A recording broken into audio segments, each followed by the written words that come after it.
உங்கள் ஆட்ஸ்க்கு தேவையான marketing ideas கண்டிப்பாக உங்களுக்கு பக்கத்தில் இருக்கலாம். உங்களை சுற்றி நடக்கக்கூடிய விஷயங்கள் சிச்சுவேஷன்ஸில் இருக்கலாம். இல்லை உங்களுக்கு முன்னாடி இருக்கக்கூடிய டேபிளில் இருக்கலாம். சம்வேர் எல்ஸ் கிச்சனில் இருக்கலாம். இல்லை ஸ்ட்ரீட்டில் இருக்கலாம். ஏதோ ஒரு இடத்துல நீங்கள் பார்க்கக்கூடிய விஷயங்களையோ இல்லை கேட்கக்கூடிய விஷயங்களையோ கண்டிப்பாக உங்களுக்கான ஐடியாஸ் அப்படிங்கிறது இருக்க தான் செய்யும். இன்னும் சிம்பிளாக சொல்லணும் அப்படின்னா ஒரு எக்ஸாம்பிள் மூலமாக சொல்கிறேன். நம்ம எல்லாத்துக்கும் தெரிஞ்ச நைக் பிராண்ட் இவங்களுடைய ஸ்லோகன் ஜஸ்ட் டூ இட். இந்த ஸ்லோகன் இவங்களுக்கு எப்போ உருவாச்சு அப்படின்னா ஒரு சிம்பிளாக ஒரு கான்வர்சேஷன் பேசிகிட்டு இருந்திருக்காங்க. அப்படி ஒரு கான்வர்சேஷன் பேசும்பொழுது தான் இந்த ஒரு ஸ்லோகன் உருவாச்சு அப்படின்னு சொல்கிறாங்க. ஸோ ஜஸ்ட் ஒரு சிம்பிளாக நடக்கக்கூடிய ஒரு மூமெண்ட்ஸ், ஒரு கான்வர்சேஷன்ஸ், இல்லை நம்மளை சுற்றி இருக்கக்கூடிய ஆப்ஜெக்ட்ஸ், நம்ம பார்க்கக்கூடிய விஷயங்கள், ஏதோ ஒரு விஷயத்து மூலமாக நம்மளுடைய மார்க்கெட்டிங் கேம்பெயினுக்கு தேவையான ஐடியாஸை நம்மளால் ஈஸியாக பண்ணிக்க முடியும் அப்படின்னு தான் நான் சொல்கிறேன். ஸோ இன்றைக்கி வீடியோ முழுக்க எப்படி இருக்க போகுது அப்படின்னா, கண்டிப்பாக உங்களை சுற்றி நடக்கக்கூடிய நிகழ்வுகள், நீங்கள் பார்க்கக்கூடிய ஆப்ஜெக்ட்ஸ், நீங்கள் கேட்கக்கூடிய விஷயங்கள், இதிலேருந்து எப்படி நீங்கள் ஒரு மார்க்கெட்டிங் ஐடியாஸை நீங்கள் பில்ட் பண்ணுறது அப்படிங்கிறத பற்றி இன்றைக்கி டிஸ்கஸ் பண்ணலாம். ஃபர்ஸ்ட் ஆப்ஜெக்ட் வந்து கொடை நம்மளுக்கு எதுக்கு யூஸ்ஃபுல்லாக இருக்கும்? மழை காலங்களில் மழையிலேருந்து நம்மளுக்கு ப்ரொடக்ட் பண்ணுறதுக்கு இந்த கொடை ரொம்ப யூஸ்ஃபுல்லாக இருக்கும். நம்ம எல்லாருமே இந்த கொடை இப்படி தான் பார்த்துருக்கோம். ஸோ இதோட கோர் வேல்யூ என்ன? நம்மளை ப்ரொடெக்ட் பண்ணுறது ரெயின்லேருந்து. இப்போது இந்த கொடையை வச்சு எப்படி மார்க்கெட்டிங் கேம்பெயின் ரன் பண்ணலாம் அப்படிங்கிறத பற்றி பார்க்கலாம். உதாரணமாக நீங்கள் இன்சூரன்ஸ் கம்பெனி வச்சுருக்கீங்க. உங்களுடைய அல்டிமேட் கோல் எப்படி இருக்கும்? ஏதாவது எதிர்பாராத விதமாக வாழ்க்கையில் ஏதாவது ஒரு விஷயம் நடந்துருச்சு அப்படின்னா அந்த நேரத்தில் இன்சூரன்ஸ் மூலமாக அந்த ஃபேமிலிஸை ப்ரொடெக்ட் பண்ணணும். அப்படி தான் உங்களோட அல்டிமேட் கோல் இருக்குது. அப்போது இந்த கொடைக்கும் ப்ரொடெக்ட் பண்ணுறதா நேச்சர். உங்களோட இன்சூரன்ஸ் இந்த பிராண்டுக்கும் கண்டிப்பாக ப்ரொடெக்ட் பண்ணுறது அப்படிங்கிறதா நேச்சர். ஸோ இதை வச்சு நீங்கள் ஒரு க்ரியேட்டிவான வேஸில் எப்படி இந்த கொடையை வச்சு ஒரு மார்க்கெட்டிங் கேம்பெயின் பண்ணுறது அப்படின்னு நீங்கள் யோசிச்சிங்க அப்படின்னா கண்டிப்பாக உங்கள் மார்க்கெட்டிங்க்கு தேவையான அந்த ஐடியாஸ் அப்படிங்கிறது உங்களுக்கு கிடைக்கும். ஸோ இப்படி தான் டே டு டே லைஃப்பில் நம்ம பார்க்கக்கூடிய ஒவ்வொரு விஷயத்தையும் ஒவ்வொரு ஆப்ஜெக்டையும் வச்சு எப்படி நம்ம ஒரு க்ரியேட்டிவாக ஒரு ஆட் ரன் பண்ணலாம் அப்படிங்கிறதுக்கான ஒரு ஐடியா உங்களுக்கு ஈஸியாக கிடச்சிரும். நெக்ஸ்ட் நம்ம எவ்ரிடே பார்க்கக்கூடிய அந்த டிராஃபிக் லைட், அதில் வரக்கூடிய அந்த ரெட் லைட் அப்படிங்கிறது நம்ம டே டு டே பார்த்துட்டு தான் இருப்போம். ஒவ்வொரு சிக்னல்லையுமே பார்த்துட்டு தான் இருப்போம். ஆனால் அந்த ரெட் லைட்டை வச்சு ஒரு க்ரியேட்டிவான மார்க்கெட்டிங் கேம்பெயின் பண்ணலாம். எப்படி அப்படின்னா, இப்போ நம்ம ஒரு ரோட் சேஃப்டி கேம்பெயின் பண்ண போகிறோம்னு இமேஜின் பண்ணிக்கோங்களேன். அப்படி ரோட் சேஃப்டி கேம்பெயின் பண்ணும்போது அந்த ரெட் லைட் அப்படிங்கிறது நம்மளுக்கு எதுக்கு டே டு டே லைஃப்பில் யூஸ் ஆகுது? ஒருத்தர் முட்டிக்காமல் இருக்கிறதுக்கு, நம்மளுடைய சேஃப்டியை நல்லா என்ஹான்ஸ் பண்ணிக்கிறதுக்காக தான்.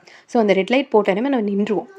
அப்போ இந்த ரெட் லைட்டை எப்படி எஃபெக்டிவாக யூஸ் பண்ணலாம் அப்படின்னா, நம்ம ரெட் லைட்டை காமிச்சிட்டு அதுக்கு கீழே ஒரு டேக்லைன் யூஸ் பண்ணலாம். Stop for the one who love you.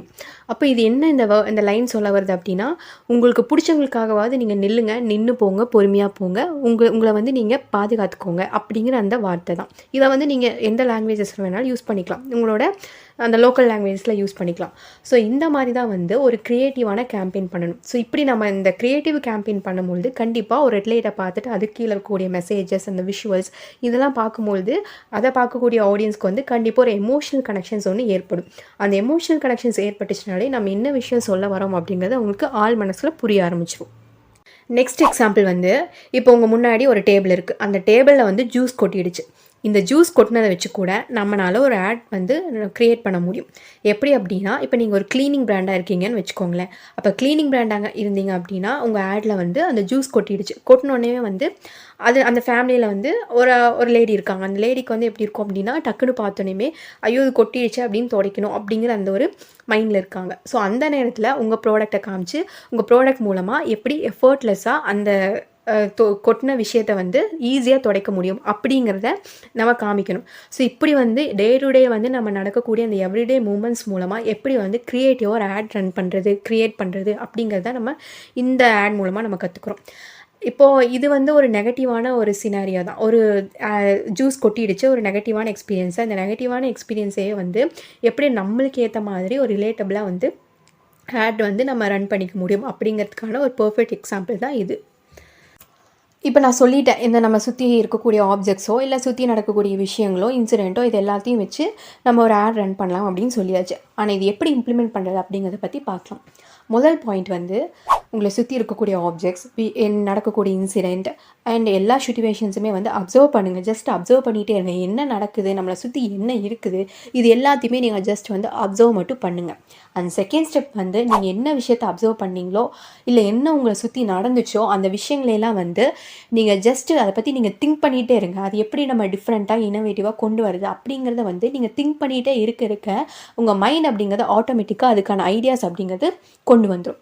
And third point வந்து இப்போ நம்மளை சுற்றி நடக்கக்கூடிய நிறைய இன்கன்வீனியன்ஸான சுச்சுவேஷன்ஸ் இருக்கும்.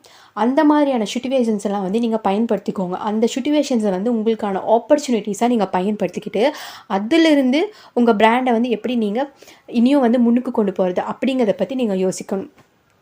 ரொம்ப முக்கியமான விஷயம் நீங்கள் ஞாபகம் வச்சுக்க வேண்டியது என்ன அப்படின்னா, நீங்கள் பார்க்கக்கூடிய ஆர்டினரி திங்ஸ், நீங்கள் டே டு டே லைஃப்பில் வந்து நிறைய விஷயங்களை நீங்கள் பார்த்துட்ருப்பீங்க. ஆனால் பார்க்கக்கூடிய அந்த எல்லா விஷயங்களையுமே வந்து ஒரு எக்ஸ்ட்ராடினரி ஒரு ஆப்பர்ச்சுனிட்டியாக பாருங்கள். நம்மளுக்கு இதில் ஏதோ ஒரு ஆப்பர்ச்சுனிட்டி இருக்குது.